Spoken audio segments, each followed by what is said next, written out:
The fluorescent lights of Albany Community Bank flickered above me as my son-in-law's hand clamped down on my arm like a steel trap. Papers lay spread across the counter, filled with words and numbers that screamed of betrayal. "Just sign, old man," Dan hissed between clenched teeth, his smile still plastered on for the nearby security camera. "It's just a formality." I felt my daughter Jessica's eyes avoid mine, her gaze fixed on the ground as if pretending not to see her husband pinning me down would erase her guilt.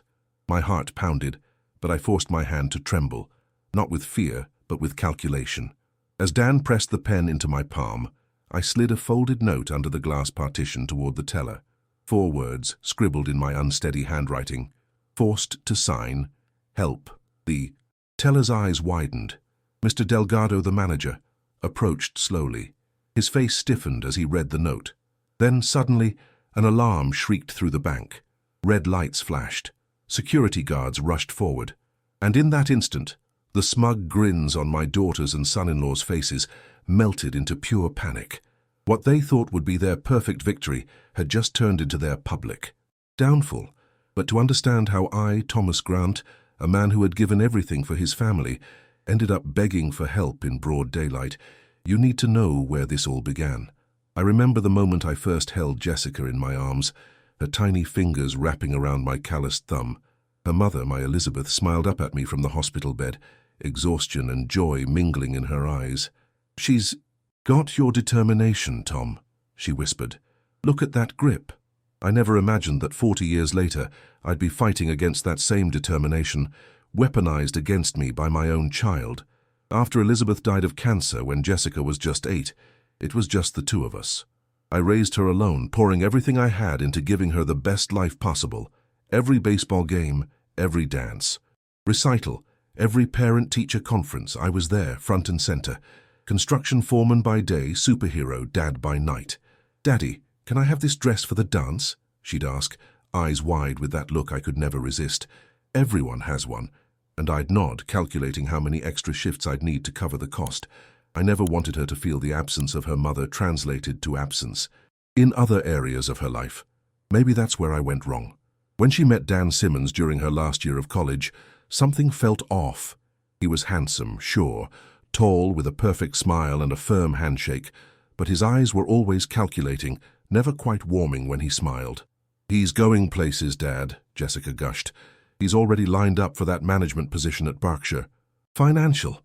I nodded and smiled, keeping my reservations to myself. Who was I to question her choices? A simple construction worker who'd never even finished college. The engagement came quickly, too quickly, and with it, the first real financial request.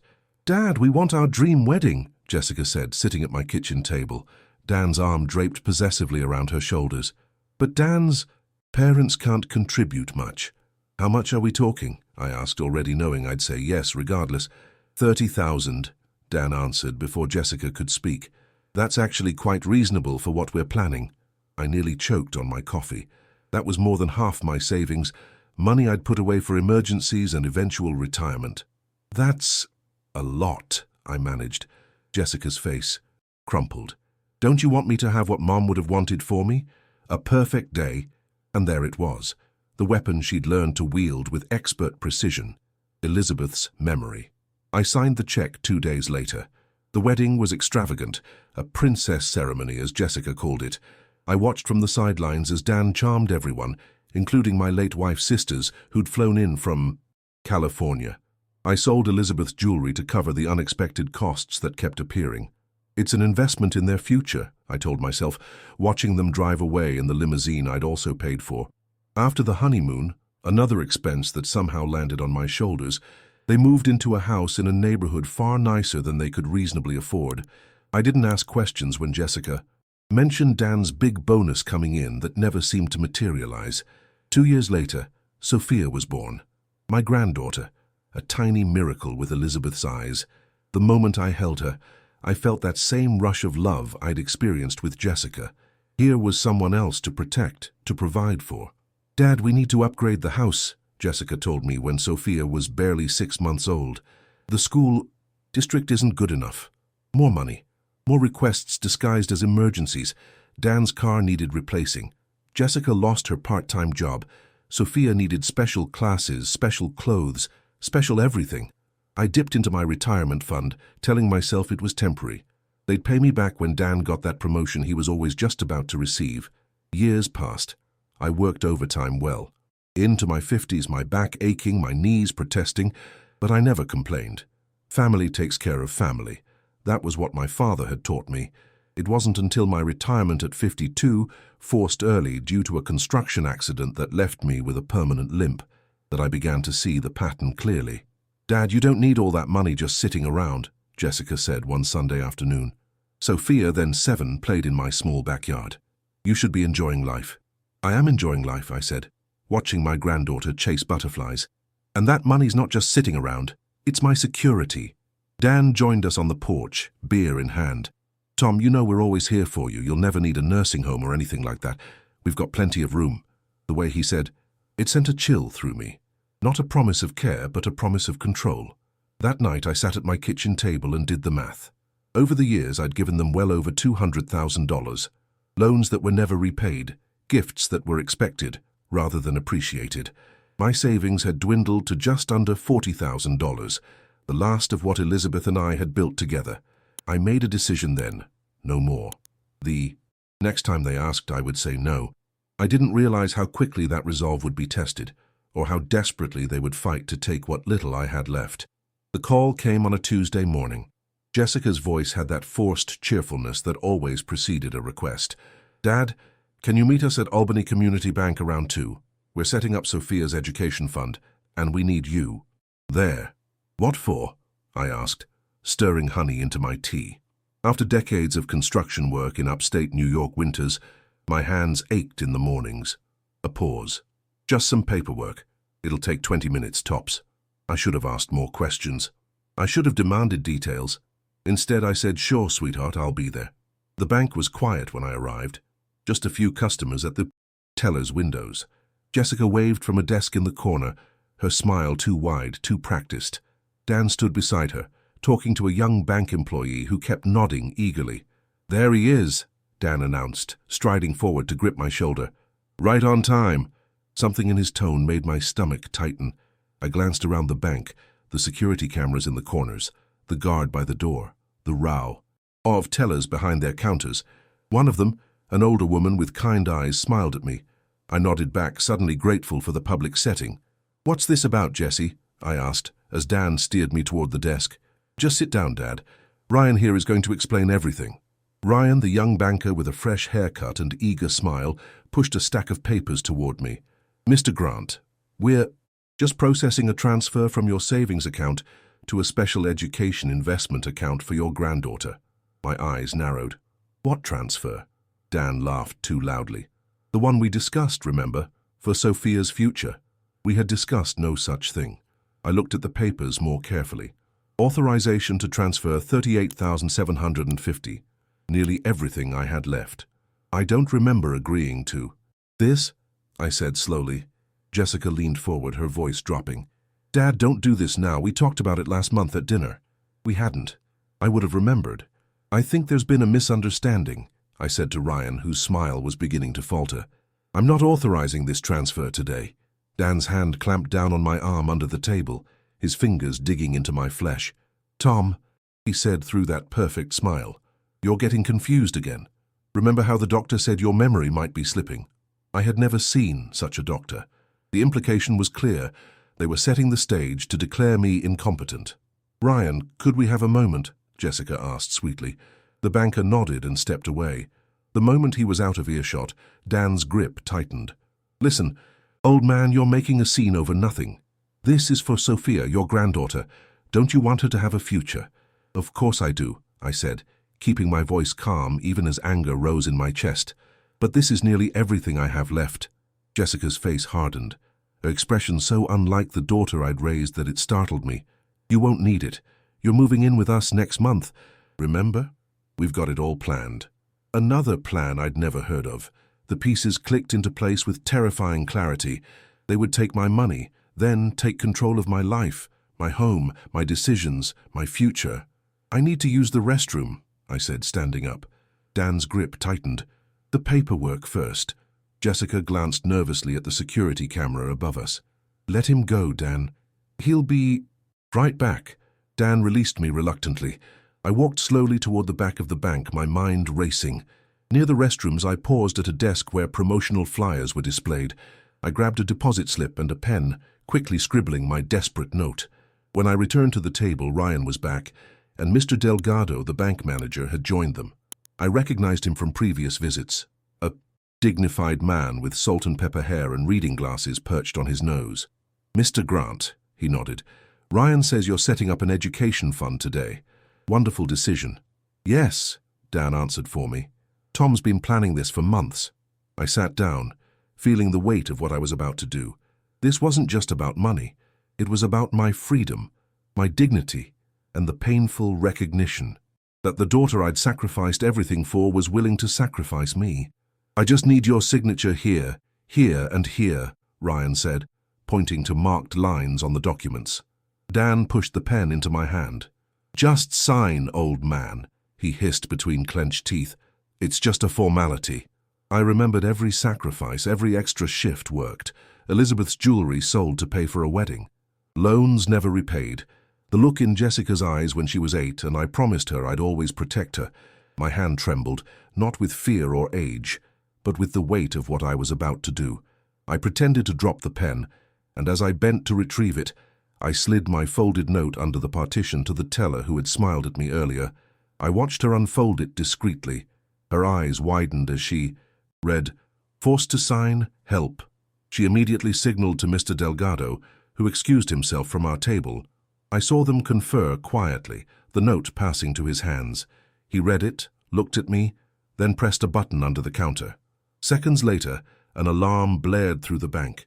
Red lights flashed overhead. 2 security guards approached our table with purpose in their stride. "What's happening?"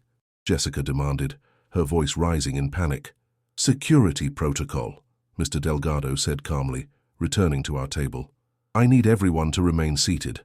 Dan's face drained of color. "We were just leaving, actually." "I'm afraid that's not possible right now, Mr. Simmons," the manager replied, his tone firm but professional. "We have reason to believe there may be coercion occurring at this table." The look of shock on their faces, the realization that their carefully constructed plan was crumbling before their eyes, is something I will never forget. In that moment, I felt both profound sadness and overwhelming relief.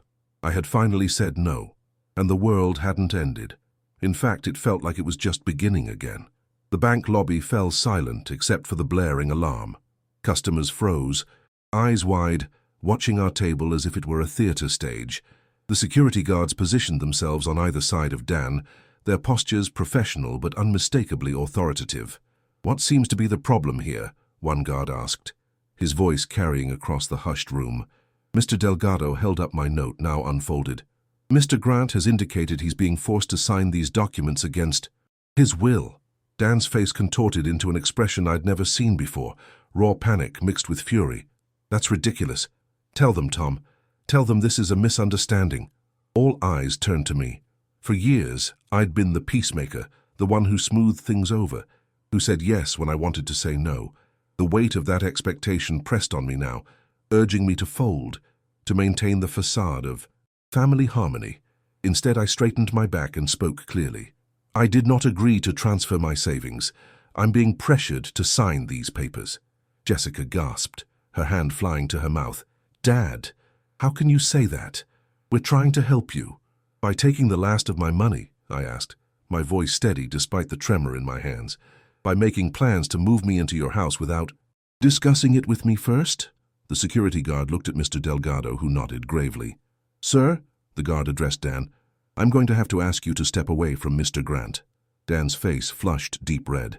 "This is family business. You have no right to interfere." "Actually," Mr. Delgado interjected, "attempting to force someone to sign financial documents is fraud, and possibly elder abuse. Both are very much our business." A woman at a nearby table was recording the scene on her phone. Jessica noticed, and her expression crumpled. The perfect image she'd cultivated in our community was shattering in real time, captured for all to see. "Please," she whispered. "This is all a misunderstanding. Dad's been confused lately." The condescension in her tone ignited something in me, a slow-burning anger that had been building for years. "I'm not confused, Jessica," I said, each word deliberate and clear. "I'm seeing clearly for the first time in years." Mr. Delgado gently touched my shoulder. "Mr. Grant, would you like to continue this conversation in my office for privacy?" I nodded gratefully. As I stood, Dan surged forward, his face contorted with rage. "You ungrateful old man, after everything we've done for you."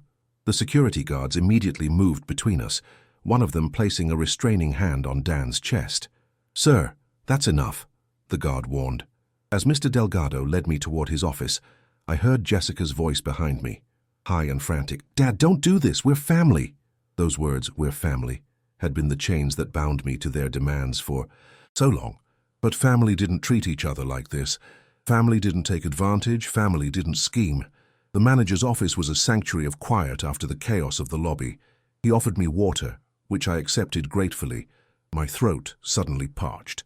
"Mr. Grant," he began, removing his glasses and polishing them with a cloth, "I've been a bank manager for 27 years. Unfortunately, what happened out there is not as uncommon as we'd like to think. I feel like a fool," I admitted, staring at my weathered hands. "My own daughter." He shook his head. "Financial elder abuse often comes from those closest to the victim. It's not your fault." The word victim made me wince. I'd never seen myself that way, as weak, as targeted. But the evidence was undeniable. "What happens now?" I asked. "That depends on you," he replied. "We can involve the police if you wish to press charges. At minimum, I would recommend placing protections on your accounts to prevent unauthorized access." The thought of pressing charges against Jessica and Dan made my stomach twist. Despite everything, she was still my little girl, the one who used to fall asleep on my chest as I read her bedtime stories, who made me handmade Father's Day cards, who cried in my arms when her first boyfriend broke her heart. "No police," I said finally, "but I want those protections on my accounts." Mr. Delgado nodded, clearly having anticipated this response. "Very common. Family ties run deep." He leaned forward. "But Mr. Grant, I need you to understand something. What they attempted today will likely be attempted again. The next bank might not catch it. The next business might not intervene." The truth of his words settled heavily on my shoulders. This wasn't over. Today was just the first battle in what might become a prolonged war for my autonomy. "Can you help me?" I asked, hating the vulnerability in my voice but knowing I needed allies. "I can," he affirmed. "We have resources for seniors facing these situations, support groups, legal advisors who specialize in elder rights, financial counselors." He pulled a brochure from his desk. "The Silver Shield Network. It's a non-profit organization that helps seniors protect themselves from financial exploitation. They meet every Thursday at the community center." I took the brochure, suddenly exhausted. The adrenaline was wearing off, leaving me drained and somber. "They're still out there," I said, glancing toward the door. "They are, and they're not happy." He offered a small, sympathetic smile. "I can have security escort you to your car or call you a taxi if you prefer." I thought about facing Jessica and Dan again. The accusations, the manipulation, the guilt they would undoubtedly try to wield. "A taxi, please," decided. As we stood, Mr. Delgado extended his hand. "Mr. Grant, what you did today took courage. Remember that." Courage didn't feel like the right word. Survival, perhaps. Self-preservation. The desperate act of a man who had finally reached his limit. When I left through the bank's side door 20 minutes later, Jessica was waiting by my car in the parking lot. She stood alone. Dan, presumably, having stormed off to nurse his wounded pride. "Dad," she called, her voice breaking. Tears streaked her mascara down her cheeks. "How could you do this to us? To your family?" I paused, the taxi idling behind me. "I didn't do this to you, Jessie. You did this to me." Her face crumpled. "We were trying to help you. You're getting older. You need us." "Need you?" I echoed, the words bitter on my tongue. "Or need my money?" "That's not fair," she cried, genuine hurt in her eyes. Or was it? After today, I questioned my ability to distinguish between her real emotions and her performances. "What's not fair," I said quietly, "is using my love for you as a weapon against me. What's not fair is treating me like I'm nothing more than a bank account." "It's not like that," she insisted. But her eyes wouldn't meet mine. "It is exactly like that," I countered, "and it stops today." I moved to step around her toward the waiting taxi, but she grabbed my arm, the same arm Dan had gripped so tightly inside. "Dad, please, what about Sophia? Are you going to abandon your granddaughter?" The mention of Sophia, using her as emotional leverage, was the final straw. "I would never abandon Sophia," I said, my voice hard. "But I won't be manipulated by you anymore. Not even with her name. When you're ready to have an honest relationship with me, one built on respect, not what you can get from me, you know where to find me." I gently removed her hand from my arm and walked to the taxi without looking back. As we pulled away, I caught a glimpse of her in the side mirror, standing alone in the parking lot, her shoulders shaking with sobs. Were they real tears this time? I didn't know. And for the first time in years, I realized I didn't need to know. My worth wasn't determined by her approval or by my ability to solve her problems. My life was my own again. Now I just had to figure out what to do with it. The taxi dropped me at my small ranch house in the quiet subdivision where I'd lived for the past 30 years. As I paid the driver, I noticed Mrs. Abernathy, my next-door neighbor, watching curiously from her garden. News would spread quickly. In our small community outside Albany, drama was rare currency, traded over fences and across driveways. Inside, I locked the door behind me, something I rarely did during daylight hours. The house felt different somehow, as if the confrontation at the bank had altered not just my relationship with Jessica and Dan, but my relationship with the very space I called home. I moved through the rooms, touching familiar objects. Elizabeth's reading lamp, the Afghan her mother had crocheted for us as a wedding gift, the collection of seashells from our honeymoon in Cape Cod. This house held the physical remnants of my life, the tangible proof that I had existed, loved and been loved. Would Jessica and Dan have sold these treasures once they had control of my finances and moved me into their spare room? The thought made me ill. I sank into my recliner, suddenly overwhelmed. My phone buzzed incessantly.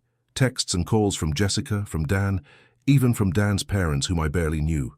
I turned it off completely, needing silence. The quiet was broken by a knock at the door. Through the peephole, I saw Mr. Nelson from across the street, concern etched on his weathered face. "Tom," he called, "you all right in there? Martha saw you come home in a taxi." I hesitated, then opened the door. Harold Nelson had been my neighbor for 20 years. We weren't close friends, but we were friendly. The kind of neighbors who helped each other shovel snow and collected mail during vacations. "I'm okay, Harold," I said, attempting a smile that didn't quite reach my eyes. He studied me for a moment, unconvinced. "Martha's got a pot roast going. Too much for just us. Why don't you come over for dinner?" The kindness in his offer nearly undid me. I appreciate it, but I'm not very good company today. All the more reason not to. "Be alone," he countered, his tone brooking no argument. 6 o'clock, nothing fancy. After he left, I sat on my porch swing, watching the neighborhood children play in the late afternoon sun. Among them was Tyler Matthews, Sophia's classmate. They'd had playdates here at my house, baking cookies and building blanket forts. Would those innocent afternoons now be casualties of the war that had begun at the bank? The thought of losing time with Sophia cut deeper than anything else.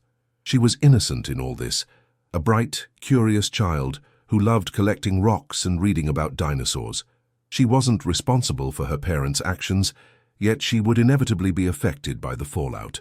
At 6, I found myself at the Nelsons' door, a bottle of wine in hand. Martha welcomed me with a warm hug, her plump frame enveloping me like a human comfort blanket. "We're so glad you came, Tom," she said, ushering me into their cozy dining room. "Harold said you seemed down." Their simple kindness, the way they included me in their evening without demanding explanations, was a balm to my raw emotions. We ate pot roast and mashed potatoes, talked about the unseasonably warm weather, and shared gentle complaints about the new traffic light on Maple Avenue. It wasn't until dessert, Martha's famous apple crisp, that Harold cleared his throat awkwardly. "Tom, I don't mean to pry, but, well, there's talk going around. Something about you and Jessica at the bank." I stiffened. Of course there was talk. Small towns ran on gossip, and a scene like today's was prime fodder. Martha shot her husband a reproachful look. "You don't have to say a word if you don't want to, Tom." I considered deflecting, changing the subject, but these people had shown me kindness when I needed it most. They deserved honesty. "Jessica and Dan tried to get me to sign over my savings today." I said simply. When I refused, things got ugly. Harold's eyebrows shot up. Your own daughter. That's not right. Martha reached across the table and squeezed my hand. I'm so sorry, Tom. Family troubles are the hardest kind. Their unquestioning support loosened something tight in my chest. For years, I'd carried the burden of Jessica and Dan's financial demands alone, too embarrassed to admit that my own child might be taking advantage of me. I don't know what happens next, I admitted. This isn't exactly in the father-daughter relationship handbook. You take it one day at a time, Martha said wisely, and you remember you're not alone in this community. Later, as I walked the short distance home under a canopy of stars, Martha's words echoed in my mind. Not alone. It had been so long since I'd allowed myself to lean on anyone else that I'd forgotten what it felt like to be supported. The next morning I awoke to a pounding on my front door. Through the peephole I saw Dan, his face contorted with anger. Jessica stood behind him, her expression a mixture of defiance and fear. I didn't open the door. Instead, I called through it. I'm not discussing anything with you right now. Please leave. You can't hide in there forever, Tom, Dan shouted. We're not done with this conversation. Yes, we are, I responded calmly. Any further communication needs to go through my lawyer. I didn't have a lawyer yet, but they didn't need to know that. Your lawyer? Jessica's voice rose hysterically. Dad, are you suing us? Your own family? The irony of her outrage after what they'd attempted wasn't lost on me. Go home, Jessica, I said firmly. When you're ready to talk respectfully without trying to manipulate me or take my money, we can try again. They left eventually, but not before Dan kicked my flower pot off the porch in frustration, scattering dirt and petunias across the walkway. I spent the morning cleaning up the mess and changing the locks on my doors. By afternoon, I had scheduled an appointment with a lawyer specializing in elder law and enrolled in the Silver Shield Network support group Mr. Delgado had recommended. Small steps, acts of self-preservation that felt foreign after decades of putting everyone else first. That evening, I drove to the Albany Public Library for their weekly chess club meeting. I'd been a member for years, though my attendance had waned as Jessica's and Dan's demands increased. The familiar faces of the other players, mostly retirees like myself, greeted me with nods and handshakes. Where have you been hiding, Tom? Asked George Whitaker, my regular opponent. Life got complicated, I replied, setting up the board between us. Doesn't it always? He chuckled, making his opening move. As we played, I felt a calmness settle over me. Here, I wasn't defined by my relationship with Jessica or my role as grandfather to Sophia. I was just Tom Grant, the guy who played a decent Queen's Gambit but struggled with endgame strategy.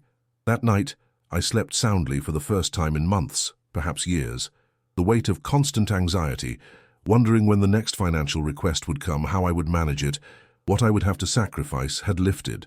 In its place was a different kind of uncertainty, but one tinged with possibility rather than dread.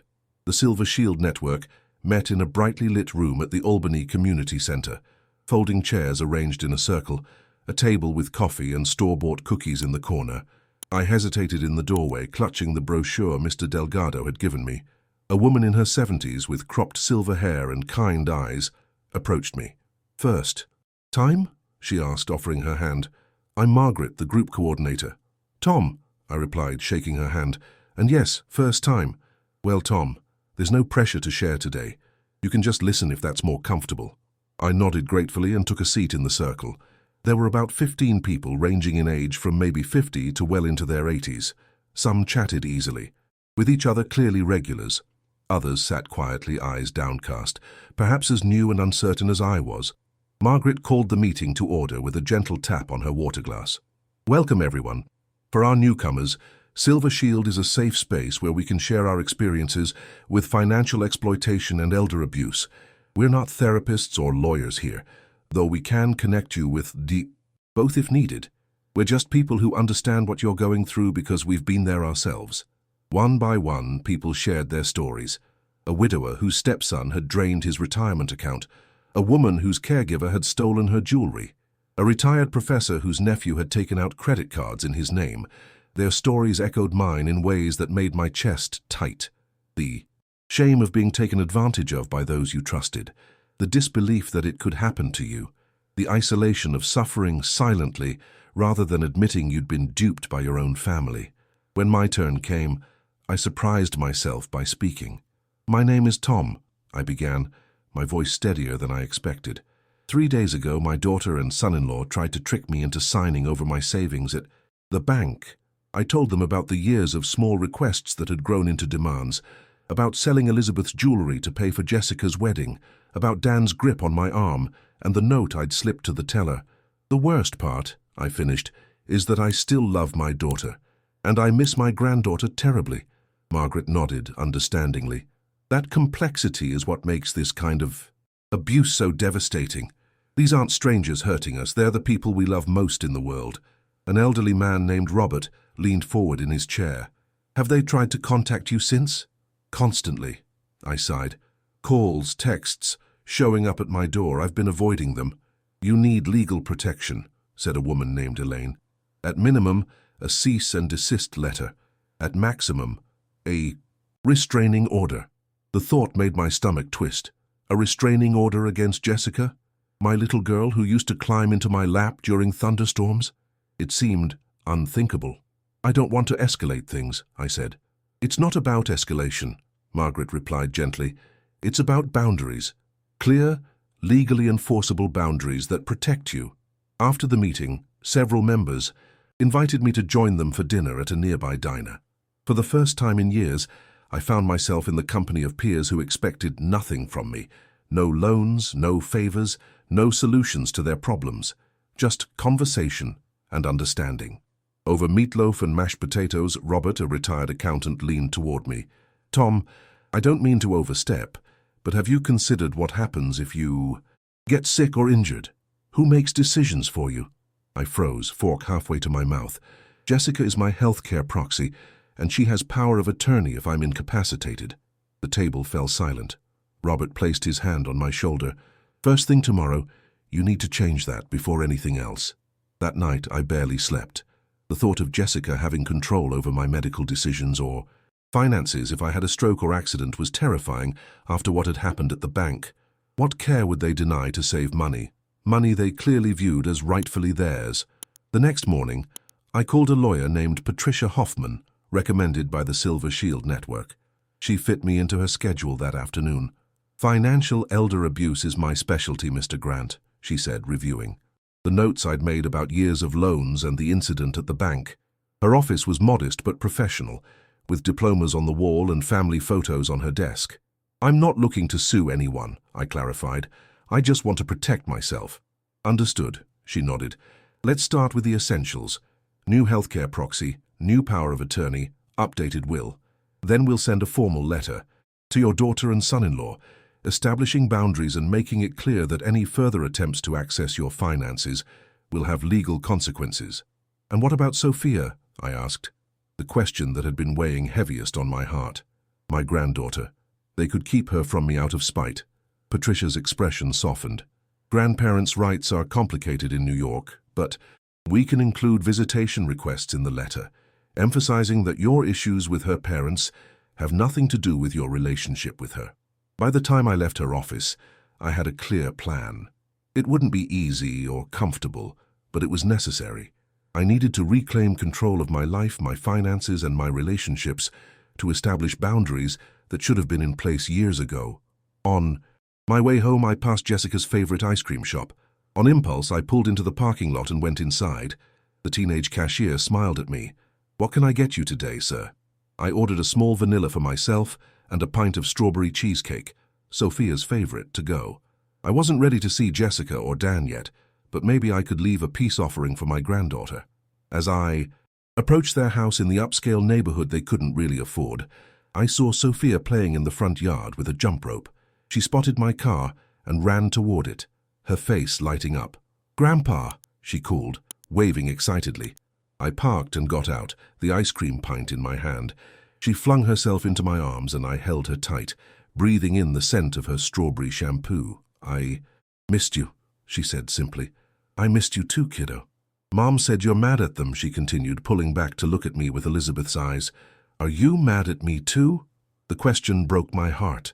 "No, sweetheart, never at you.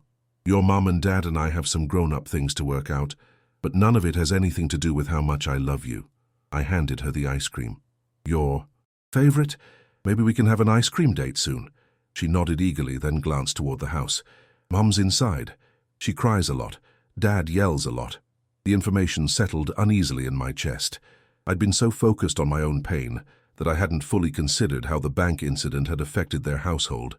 Not that it excused what they'd tried to do, but still, Jessica was my daughter. Despite everything, I hated the thought of her in pain. "Tell your mom I stopped by," I said, ruffling Sophia's hair, "and that we'll talk soon, okay?" As I drove away, I caught a glimpse of Jessica in the front window, watching. I raised my hand in a small wave. After a moment's hesitation, she waved back. It wasn't forgiveness, not yet, but it was acknowledgement. A tiny opening in the wall between us. Whether that opening would widen into reconciliation or close forever remained to be seen. Either way, I needed to proceed with the legal protections Patricia had outlined. Love and boundaries could coexist. In fact, perhaps they needed to. At home, I found a voicemail from Mr. Delgado at the bank. "Mr. Grant, I wanted to check on you and let you know that we've placed additional security measures on your accounts as discussed. Also, I've been getting some inquiries from your son-in-law that concern me. Please call me at your earliest convenience." I sighed, deleting the message. Of course, Dan was still trying. He wasn't the type to admit defeat easily, especially when money was involved. As the sun set, I sat on my porch swing with a cup of tea, watching fireflies begin to flicker in the gathering dusk. For the first time in years, I felt a strange sense of peace amid the chaos. I had a plan. I had allies. I had resources. Most importantly, I had found my voice again, the one that had been silenced by guilt and obligation for far too long. The certified letter arrived at Jessica and Dan's house exactly 1 week after the incident at the bank. I knew because Patricia's assistant had confirmed its delivery, and because Jessica called me, sobbing almost immediately. "A lawyer, Dad? Seriously?" Her voice cracked with hurt and indignation. "We're family, not some business dispute." "Jessica," I said calmly, gripping the phone tightly, "what happened at the bank crossed a line that can't be uncrossed. This isn't about punishing you. It's about protecting myself." "Protecting yourself from what? From us? From your own daughter?" Her voice rose hysterically. "We were trying to help you by taking control of my money without my consent." I kept my tone measured, though my heart raced. "By physically restraining me at the bank. That's not help, Jessie, that's exploitation." She was quiet for a moment. Then, in a smaller voice, "Is this really how you want things to be between us?" The question felt like a trap. Another attempt to make me feel guilty for establishing boundaries. Patricia had warned me about this, about how abusers often position themselves as victims when confronted. "I want things to be honest between us," I replied. "I want to be your father, not your ATM. I want to be respected, not manipulated. The letter outlines exactly what I need from you and Dan to move forward. Dan says you're being ridiculous, that you're confused and paranoid, and I'm not confused, Jessica." My voice hardened. "I know exactly what was happening at that bank. So did the manager. So did the security guard. So would a judge if it came to that." She gasped. "You would take us to court? Your own family? I hope it never comes to that," I said truthfully, "but I won't be manipulated anymore, not even by you." After we hung up, I sat in my kitchen, hands shaking. Standing up to Jessica went against every paternal instinct I had, the lifelong urge to protect her, to make her happy, to smooth her path. But I was beginning to understand that my endless giving hadn't protected her at all. It had enabled her worst qualities: entitlement, manipulation, and a profound lack of empathy. That evening I attended my second Silver Shield Network meeting. The familiar faces greeted me with nods of recognition and understanding.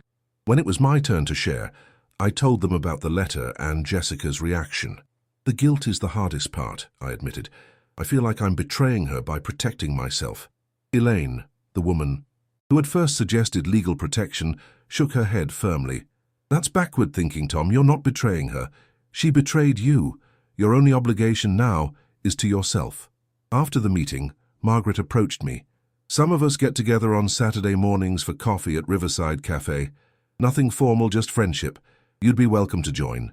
The invitation touched me deeply, for Years, my social circle had shrunk as Jessica and Dan's demands expanded, leaving little time for friendships or community involvement.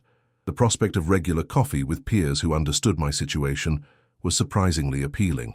"I'd like that," I said. "Thank you." The following day, I met with a financial advisor recommended by Patricia. Together, we reviewed my remaining assets and created a realistic budget for my retirement years. With careful planning and modest living, I would be okay, not wealthy but secure. The relief of having professional guidance after years of financial chaos was immense. Walking home from the appointment, I passed the elementary school just as the final bell rang. Children streamed out of the building, backpacks bouncing, voices raised in end-of-day excitement. Among them was Sophia, her dark ponytail swinging as she chatted with a friend. She spotted me and broke into a run.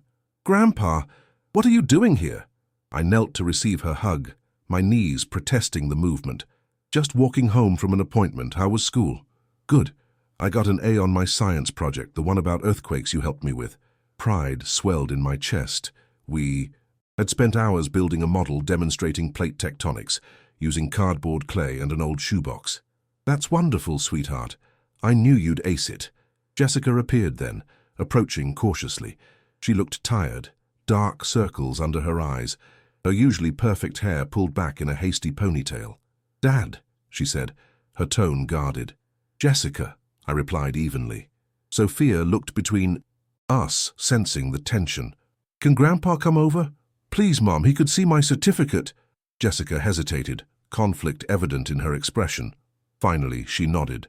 "For a little while, if he wants to." It was a peace offering of sorts, an olive branch extended in the presence of her daughter. "I'd like that," I said.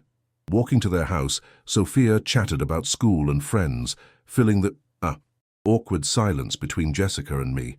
At their home, the house they'd insisted they needed for the good school district, Jessica made coffee while Sophia proudly showed me her science award. Dan was notably absent, which was probably for the best. "He's working late," Jessica explained, not meeting my eyes. I suspected she had intentionally invited me when she knew he wouldn't be home. Sitting at their kitchen island, I noticed subtle changes in the house. A for sale sign for a luxury car dealership on the counter, a real estate brochure for smaller homes, financial reality appearing to set in. "How are things?" I asked carefully, as Sophia went upstairs to change clothes. Jessica stared into her coffee cup.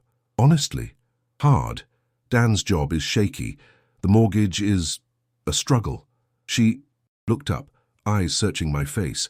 "But I'm not asking for money, Dad, I promise. I'm trying to understand what happened, how we got here." It was the closest thing to accountability I'd heard from her in years. Not an apology, not yet, but an acknowledgement that something had gone wrong, that the path they'd been on was unsustainable. "I appreciate that," I said softly. "It means a lot." We talked for nearly an hour, cautious, halting conversation that carefully avoided the bank incident directly, but circled around issues of money, family, and expectations. When I left, Jessica hugged me briefly, an awkward embrace that felt both familiar and foreign. "I read the letter," she said as I stepped onto the porch. "All of it. I understand about the legal changes you've made." "It's not about trust, Jessica," I explained. "It's about clarity, about everyone knowing where they stand." She nodded, though pain flickered across her face. "And the part about Sophia, about regular visits? That's non-negotiable," I said firmly. "She's innocent in all this. I won't lose my relationship with her." "You won't," Jessica promised. "Whatever happens between us, that won't change." It wasn't full reconciliation. The wounds were too fresh, the trust too broken for that. But it was a starting point, a recognition that whatever our relationship became moving forward, it would need to be built on different foundations than before. Driving home, I passed Dan's car heading in the opposite direction, toward their house. He didn't acknowledge me, his face set in a hard mask as he stared straight ahead. Unlike Jessica, I sensed no softening from him, no recognition of wrongdoing, only anger at being thwarted. That night, Patricia called with an update. "The bank has agreed to press charges for attempted financial fraud," she said. "It will be a civil matter, not criminal, but there will be a record of the incident." "I don't want to press charges," I said immediately. "That Wasn't my intention with the letter. Tom, she said gently, I understand this is difficult. They're your family. But what they attempted was illegal, not just immoral. There need to be consequences. The consequences are that I've changed my will, my power of attorney and my banking arrangements, I countered. I've set clear boundaries. That's enough. She sighed. It's your decision. But please consider that you may not be their only target. Elder fraud is rarely a one-time offense. Her words stayed with me as I prepared for bed. Were there other elderly parents or relatives who had fallen victim to Dan's schemes? Was Jessica complicit in other situations or merely in ours? I had no way of knowing, and the uncertainty troubled me. As I drifted towards sleep, my phone buzzed with a text message. It was from Jessica. Dad, I'm sorry, not for everything, not yet. I'm still sorting through my feelings, but I'm sorry for what happened at the bank. It was wrong. I knew it was wrong. I didn't stop it. I should have. I read the message 3 times, tears blurring my vision. It wasn't a full reckoning, but it was a beginning. The first crack in the wall of justification and denial she had built. Thank you, I texted back. That means more than you know. 3 months passed. Summer faded into autumn, painting the Albany suburbs in brilliant reds and golds. My life settled into a new rhythm, different but not unpleasant. I met with the Silver Shield Network every Thursday. Saturday mornings were reserved for coffee with Margaret and the others. Sundays after church, I took Sophia for ice cream or to the park, a standing date that Jessica had agreed to in our cautious new arrangement. Dan remained distant, speaking to me only when absolutely necessary during pick-up or drop-off times with Sophia. His resentment was palpable but controlled, perhaps because he knew the legal consequences of crossing the boundaries I'd established. One crisp October morning, I was raking leaves in my front yard when a black SUV pulled into my driveway. My heart sank when I recognized Dan behind the wheel. He rarely came to my house, preferring to send Jessica for anything involving me. He stepped out, dressed in his usual business casual attire, but looking somehow diminished, less polished, less confident than before. Tom, he nodded, hands shoved deep in his pockets. Dan, I replied evenly, leaning on my rake. Jessica and Sophia aren't with you? No. He shifted uncomfortably. I came to talk to you. Just us. Curiosity overcame my caution. Want to come in? I can make coffee. He hesitated, then nodded. Inside my kitchen, as I prepared the coffee maker, an awkward silence stretched between us. Dan sat stiffly at my table, eyes darting around as if searching for an escape route. Jessica doesn't know I'm here, he finally said, accepting the mug I offered. I wanted to clear the air, I guess. I sat across from him, waiting. Whatever had brought him here, it needed to be his conversation, not mine. I lost my job last week, he continued, staring into his coffee. 3rd one in 4 years. Pattern's pretty clear at this point. I'm sorry to hear. That, I said, surprised to find I meant it. Regardless of our history, unemployment was a harsh blow for anyone. Yeah, well, he shrugged. Turns out making quick money isn't actually my forte, despite what I've been telling everyone, including myself. He looked up, meeting my eyes directly. Including you and Jessica. The admission hung between us, unexpected and raw. The thing is, Tom, I've been lying about a lot of things for a long time. My income, my prospects, my gambling debts. Gambling debts, I repeated, pieces suddenly clicking into place. The constant need for money. The desperation at the bank that day. Started in college. Got worse after Sophia was born. The pressure, you know. Perfect house, perfect family, perfect everything. He ran a hand through his hair, a gesture of genuine distress. Jessica doesn't know how bad it is or was. I'm in recovery now, 6 weeks. I struggled to reconcile this vulnerable man with the one who had gripped my arm so tightly at the bank, who had hissed, "Just sign, old man," through clenched teeth. Why are you telling me this, I asked. Because I owe you an apology, he said simply. A real one. What I did at the bank it was criminal and desperate. And I've been making excuses, blaming you for being difficult, blaming Jessica for pressuring me to provide, blaming everyone but myself. He pulled a folded check from his pocket and placed it on the table between us. It's not everything we've taken from you over the years, but it's a start. 5,000 from selling my car and some other things. I stared at the check, stunned. Dan, don't say you can't accept it, he interrupted. Please, I need to do this. Part of recovery is making amends where possible. You're in a program? I asked. He nodded. Gamblers Anonymous and therapy. Turns out I've got some issues to work through. A bitter laugh escaped him. Shocker, right? Despite everything, I found myself smiling slightly. We all have issues, Dan. The trouble starts when we refuse to face them. Yeah, well, it took nearly destroying my marriage and going to jail to wake me up. Jessica was ready to leave after the bank incident. Did you know that? Said she couldn't look at herself in the mirror anymore, being part of what we tried to do to you. This was news to me. Jessica had been increasingly apologetic in recent weeks, but she hadn't mentioned considering divorce. She decided to stay? I asked. For now, on conditions. Therapy, transparency with finances, and, he hesitated, rebuilding an honest relationship with you. That one's important to her. We talked for nearly 2 hours. Dan told me about the gambling addiction that had plagued him since college, about the crushing debt he'd hidden from Jessica, about how each loan from me had temporarily alleviated his panic, but ultimately deepened his spiral. He spoke without self-pity, taking full responsibility for his choices. I'm not asking for forgiveness, he said, as he prepared to leave. Just a chance to show I can change. I thought about all the pain and betrayal of recent months, about the Silver Shield Network members who would caution me against trusting too quickly. But I also thought about my own journey, how healing had come not from clinging to anger, but from establishing healthy boundaries. Time will tell, Dan, I said, walking him to the door. But I appreciate your honesty today. After he left, I sat on my porch swing, turning our conversation over in my mind. The check remained on my kitchen table, neither accepted nor rejected yet. It wasn't about the money. No amount could truly compensate for the breach of trust, but the gesture itself, the acknowledgement of wrongdoing, felt significant. That evening, Jessica called. Dad, Dan told me he came to see you. He did, I confirmed. I wanted to so many times, she said, her voice wavering, to really apologize, to explain, but I was ashamed. Still am, he told. Me about the gambling, I said gently, a sharp intake of breath. He told you that? He's never admitted that to anyone but me and his therapist. Maybe that's progress, I suggested. Maybe, she agreed softly. Dad, I need you to know something. What happened at the bank, I knew it was wrong. I stood there and watched Dan pressure you, and I did nothing. I've been trying to understand why, to really be honest with myself about it.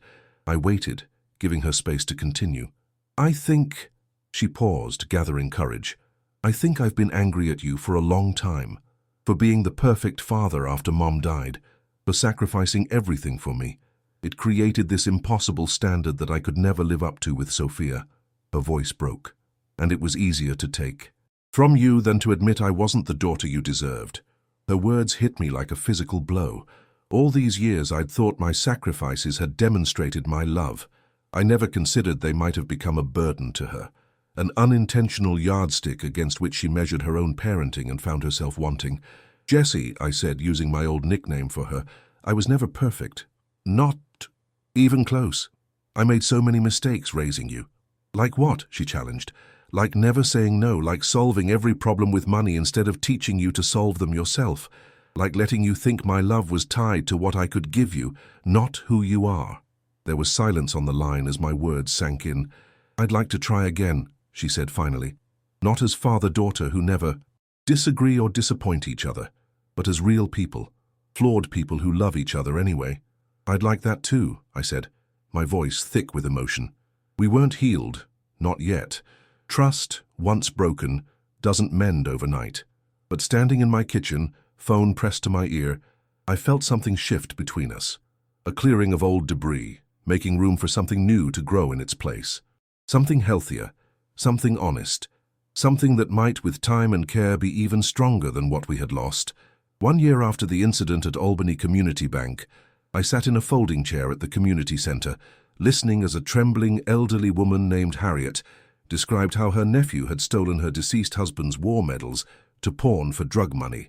I was too embarrassed to tell anyone, she confessed, twisting a tissue in her gnarled hands. He's family, you know. You want to protect them even when they're hurting you. Murmurs of understanding rippled through the Silver Shield Network meeting. I nodded encouragingly at Harriet, remembering my own first time sharing in this circle, how terrifying and liberating it had felt to speak my truth aloud. Margaret caught, my eye from across the room and smiled. In the months since joining the group, our friendship had deepened into something unexpectedly meaningful. Weekly coffee had become dinner occasionally, then theater outings, then long walks in Washington Park where we talked about everything and nothing. At 68, widowed for a decade, Margaret had rebuilt her life after her own daughter had drained her savings. She understood my journey in ways few others could. After the meeting, she approached me. "Ready for your big moment, Tom?" I straightened my tie nervously. "As ready as I'll ever be." Today, I was presenting at the Albany Senior Citizens Coalition's annual conference, a 20-minute talk on recognizing and preventing elder financial abuse. Mr. Delgado had recommended me as a speaker after learning of my involvement with Silver Shield. The idea of turning my painful experience into something that might help others felt like the perfect closure to a difficult chapter. The conference room at the Hilton was packed with seniors, caregivers, financial advisors, and community leaders. As I approached the podium, I saw familiar faces in the audience. Patricia, my lawyer, Robert and Elaine from Silver Shield, Harold and Martha Nelson, my neighbors who had shown such kindness when I needed it most, and there, in the back row, Jessica and Sophia. My daughter had asked if she could attend, a request that had both surprised and moved me. "I want to understand better," she'd said, "and I want Sophia to see her grandfather being brave." I hadn't expected to see Dan with them, yet. There he was, sitting beside Jessica, his expression solemn and attentive. Taking a deep breath, I began my speech. "A year ago, I stood in a bank while my own daughter and son-in-law tried to coerce me into signing away my savings. A year ago, I was too ashamed to admit that the people I loved most were taking advantage of me. A year ago, I believed I was alone in my experience. The room was silent, all eyes on me. I've since learned that elder financial abuse affects millions of Americans every year. I've learned that shame and isolation are the abuser's greatest weapons, and most importantly, I've learned that it's never too late to reclaim your dignity, your security, and your voice. For 20 minutes, I shared my story, not as a victim seeking sympathy, but as a survivor, offering hope and practical advice. I explained the warning signs, the resources available, the legal protections that had helped me establish boundaries. I spoke of the courage it takes to say no when every instinct pushes you to say yes to those you love. When I finished, the applause was warm and sustained. People lined up afterward to shake my hand, to share their own experiences, to thank me for giving voice to a reality so many suffered in silence. Jessica approached as the crowd thinned, Sophia's hand in hers, Dan a step behind. "You were amazing, Dad," she said, genuine pride in her voice. "Really cool, Grandpa," Sophia added, giving me a thumbs up, "like a real professor or something." Dan offered his hand. "Well done, Tom." I shook it, noting the firm grip, respectful now, not threatening. Our relationship had evolved over the past year through careful, tentative steps, weekly family dinners where difficult conversations happened alongside ordinary ones, joint sessions with a family therapist to untangle decades of unhealthy patterns, a Christmas where gifts were modest and meaningful rather than extravagant and expected. The road hadn't been smooth. There had been setbacks, Dan relapsing briefly with his gambling, Jessica falling into old habits of emotional manipulation when stressed. I had struggled too, sometimes retreating into hurt and suspicion when triggered by memories of betrayal. But we had persevered, all of us committed to building something better from the ashes of what had burned down at the bank that day. "We've got a surprise for you," Jessica said, excitement dancing in her eyes, the same expression she'd had as a little girl with a secret. "Want to guess?" "I'm terrible at guesses," I chuckled. "Just tell me." "Dan got a job," she announced. "A real one, with benefits. Maintenance supervisor at the school district." "Less money than I used to make," Dan admitted, "but steady and honest." "That's wonderful news," I said, sincerely. "Congratulations." "And," Jessica continued, "we sold the house. Closing is next month. We're downsizing to that little Cape Cod on Elm Street, the one we looked at together." I nodded, remembering the charming, modest home we'd toured when they'd first begun seriously addressing their financial situation. It was half the size of their current house, but infinitely more affordable. "It's actually a relief," she confessed. "No more pretending to be something we're not." As we walked out of the hotel together, Sophia skipping ahead, Margaret joined us. I made introductions, watching with quiet pleasure as she and Jessica chatted easily about Sophia's upcoming science fair project. "Mr. Grant," a voice called from across the lobby. Mr. Delgado approached, hand extended. "Excellent presentation. You've given a lot of people courage today. Thank you for the opportunity," I replied, shaking his hand. "And for what you did that day at the bank. I'm not sure I ever properly thanked you." "Just doing my job," he smiled, glancing at Jessica and Dan. "Good to see the whole family here supporting you." An uncomfortable moment passed, the memory of the bank incident hanging between us all. Then Jessica spoke up. "We're working on being better," she said simply. "All of us." Mr. Delgado nodded approvingly. "That's all any of us can do." Outside, the autumn sunshine bathed Albany in golden light. Sophia had discovered a family of ducks in the hotel's decorative pond and was watching them with fascination. Margaret stood beside me, her shoulder lightly touching mine in a comfortable gesture that had become familiar over recent months. "Ice cream," I suggested. "There's a new place on Lark Street that's supposed to be excellent." "Yes," Sophia cheered, running back to us. "Can Margaret come too?" "I'd be delighted," Margaret smiled, giving me a wink that made my heart beat a little faster. As we walked toward our cars, I felt a profound sense of gratitude wash over me. Not because everything was perfect, it wasn't, and likely never would be, but because I had found the courage to stand in my truth, to set boundaries that protected not just my finances, but my dignity, and in doing so, had created space for genuine healing to begin. Jessica fell into step beside me, letting Dan and Margaret walk ahead with Sophia. "Dad," she said softly, "remember what you said in your speech about it never being too late?" I nodded. "I think that's true for all of us," she continued. "For you, for me, for Dan. It's never too late to change, to make amends, to be better." I squeezed her hand, tears pricking my eyes. "No, it's not." Looking around at this unlikely gathering, my daughter working to rebuild my trust, her husband fighting his demons one day at a time, my granddaughter skipping ahead with uninhibited joy, a new friend whose hand occasionally brushed mine with promise, I realized that this perhaps was the true victory, not revenge or vindication or even justice in the conventional sense, but the chance to begin again wiser and stronger than before. The freedom to choose relationship over resentment, boundaries over bitterness, love over loss. "You know what, Jessie?" I said, watching the sunlight catch in my granddaughter's hair as she laughed at something Margaret said. "I think we're going to be okay." And for the first time in a very long time, I truly believed it. I spent years paying to be loved, but the day I said no, I discovered that true love is priceless, and I already had it within me.